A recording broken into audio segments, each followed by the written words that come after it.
In the early 1990s, when my wife Lynn and I first moved to Bolivia to be volunteers for a year in an orphanage, we had no internet and we had no email. To communicate with our friends and family, we wrote long letters, sent them off across the world, and waited months for a reply. Letters are different than texts and email. They're deeper. This is a letter from me to you. Dear young people, greetings from Tikipaya. It occurred to me recently that in the course of our lives, we participate in two different handoffs from one generation to another. The first happens when we're like you, young, and we start to take on the responsibilities of the world. The second one happens when you're like me, which is a little old, and we start to think a lot more about how to help the generation that is going to replace us. I think a lot about you these days, and I think a lot about the world that my generation is handing over to your generation. If it feels like you're being handed a heavy burden, you're right. You are. Every generation inherits the challenges left to it by the last. Some of those seem as eternal as they are terrible. Racism, war, violence, poverty. But at least history offers us lessons of how these can be fought and overcome. What I worry about especially is the crisis we are leaving you that has no parallel in human history. The crisis of climate change. Humanity has lived on this planet for 200,000 years. That's 10,000 generations. And you belong to the very first generation of humanity ever to be born into a planetary crisis. All of the other calamities that we face, as hard as they are at least in human hands to solve. That's not the case with the climate crisis. We might do everything within our human power, and we have no guarantee how a wounded planet is going to respond. Whether you acknowledge it or not, the climate crisis is going to shape your lives in ways you cannot ignore and still cannot fully imagine. As I see it, as individuals and as a generation, you have three basic options. The easiest is to try not to think about it too much and hope for the best.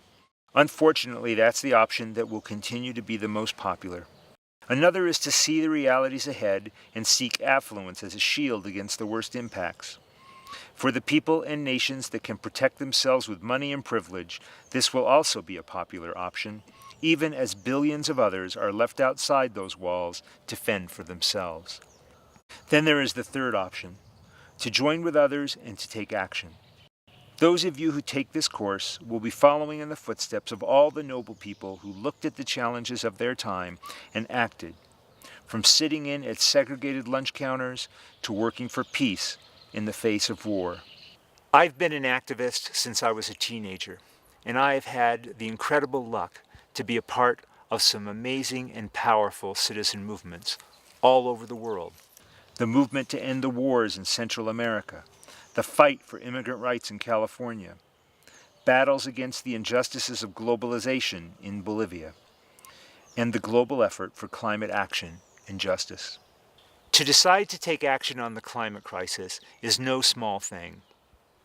So here are three things that I encourage you to think about as you take that step. The first is the nature of the crisis we face. Your generation is already among the most informed people there are about the climate crisis. You know that the basic science is a settled matter. In reality, climate denial isn't driven by science at all, but by resistance to the things that must be done. And most of you know very well the causes of climate change, the deadly combination of burning fossil fuels and cutting down the forests that used to capture that carbon. And the impacts that climate change brings with it, droughts and flooding, threats to our food supply, extreme weather, sea level rise, melting glaciers, to name a few. But what is much less understood are the ways in which the climate change crisis is going to impact the lives of some people much more than others. In some respects, we are all on the same boat, the boat of this fragile planet, but we are not all in the same seats on that boat. One group of people who are going to be hit the hardest is the world's children. In the run-up to the UN Climate Conference in Paris in 2015, I worked with UNICEF on its report on climate and children. What UNICEF found is that children aren't just hit hard because we are turning their futures into the stuff of scary science fiction. They are hit harder than adults right now. When food and water get scarce, the health impacts on their growing bodies can last a lifetime. Children suffer more in heat waves, are less able to escape from deadly flooding, and they also have the misfortune of living in much higher numbers in the world's most at-risk places. And it isn't just children. What climate change does is take almost every inequity in our midst and make things worse. Women, indigenous people, people of color, poor people, and poor countries, all of these people and others are set to bear a burden far higher than anyone else. In a crisis with so much at stake, those with advantages and privilege are going to find ways to protect themselves in ways others can't. Bet on it. The harshest burden of all will fall on those forced to flee their homes by climate change's worst effects. By some serious estimates, we may be dealing with more than 100 million climate refugees by the century's end. That's 20 times the current refugee crisis in Syria. The blows of climate change will be harsh, and they will fall most on those who have always been the most marginalized, like many of the families here where I live in Bolivia. So what do we do about this? For real, not pretend. The task before us is nothing less than altering the daily actions of billions of people all across the world in very deep ways, very fast. It would be great if just changing people's consciousness would be enough, but it's not. The fact is, we have one tool at our disposal that is capable of provoking such deep and rapid change in human behavior, and that is economics. Most people around the world don't have the luxury of altering the way they live their lives based on what is good for the planet. From the kind of work we do, to the way we transport ourselves, to how we keep the lights on, most people make their choices based on a simple economic calculus of self-interest. And right now, that collective calculus still translates into deeply damaging the earth. Fortunately, economic calculus is something we do know how to change. One way is to change the price of things. The principle here is simple. What damages the planet should cost a lot more than it does, and what heals the planet should cost a lot less.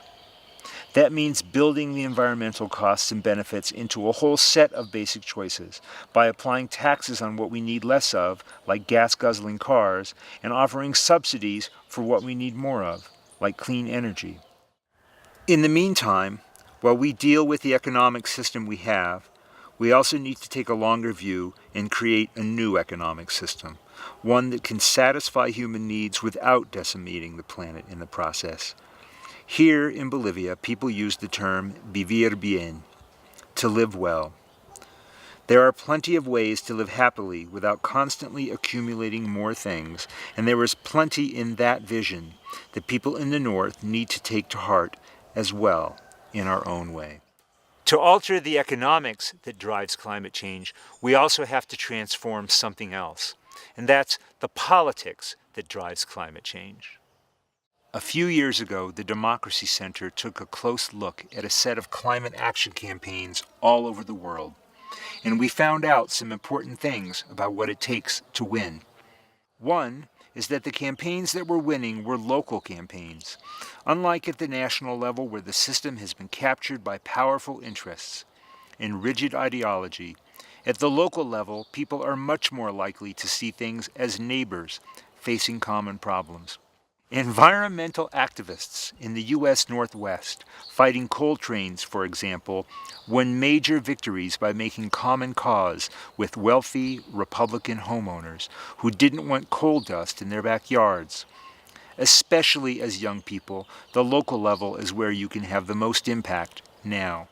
Another thing we found out is that the campaigns that are winning are talking about the issues that regular people care about, not just about climate change.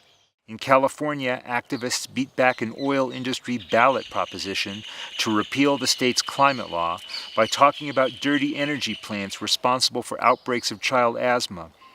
That was something much more real to most people than a warming planet, but it achieved the same goal.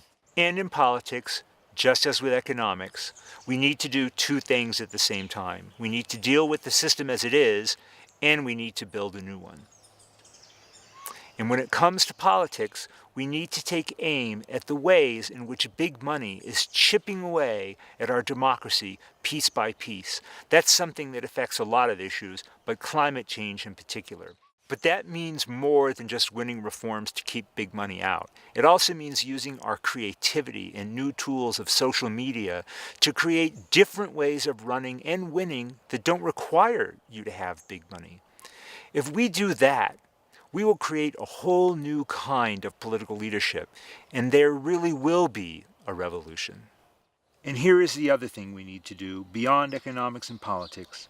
We need to create the alternative ways to live on our planet that do not destroy it, and we need to make those ways really attractive and popular. Here is how change happens. Crazy people do it first. The good ideas float to the surface and then they get copied. Never think you are crazy by being different. More likely, you're building the future. Finally, there's this question. How do we sustain ourselves for a lifetime of activism in the face of a crisis unlike any that humanity has ever faced? The struggles over war and violence and racism have always been difficult and will always be difficult, but they do come with one advantage. But in those struggles, activists usually get to see the concrete fruits of their labors, even if it takes a long time. Climate change will be different. We might work with great energy and great heart for years, but we will never know what impacts our work has had. Only future generations will know. To be an activist on climate change is an act of faith. So how do we keep that faith? First, we can take strength and joy in the power of joining together and being a part of community. You never know what kind of amazing change people joining together can make. Who thought that people here in Cochabamba could kick out a global corporation that had taken over its water system? Who foresaw a decade ago that gay marriage would become the U.S. law of the land? The act of acting together is a source of inspiration in and of itself. And along the way, let's appreciate that there's not one way to be a climate activist. There are many ways to be a climate activist. Some are radical, some are mainstream, some are political, some are about education, some are about business and technology. All of these things have value, and we need to respect our differences and see that we are part of one common struggle. Second, be strategic in your activism. A millennia ago, Sun Tzu wrote in The Art of War, "Strategy without tactics is the slowest route to victory. Tactics without strategy is the noise before defeat." The future cannot afford for our climate activism today to be just the noise before defeat. The Democracy Center website has a whole library of material to help you become more strategic in your activism and to help assure that what you do is as effective and as impactful as it is passionate and committed. Third, and this is a personal one for me, connect with the power of solitude and silence in nature. On almost every Wednesday morning for years, I ride my old bike across the dirt roads of my village to a small grove of trees, and there I sit for an hour in silence. Nothing recharges us as well as the habits and the sounds of nature taken in calmly, or reminds us as deeply what is at stake for the future. There's also something else important here, and that's generational purpose. The U.S. President, Franklin Roosevelt, spoke of this to my parents' generation in the depths of the Great Depression and in the years leading up to the war against fascism they were called on to fight. He said, "There is a mysterious cycle in human events. To some generations much is given, of other generations much is expected. This generation of Americans has a rendezvous with destiny. I believe that your generation has exactly this kind of rendezvous with history. You and young people all over the planet have been called on by destiny to do nothing less than save the world. Future generations are going to look back on this moment as the key moment, and they are going to look back on your generation as the key generation. I believe in you, and I promise that for however many years I have left on this earth, I have your back. Sincerely, Jim Shultz. This is my dog, Lola. Lola, come here. Come here, come here, come here.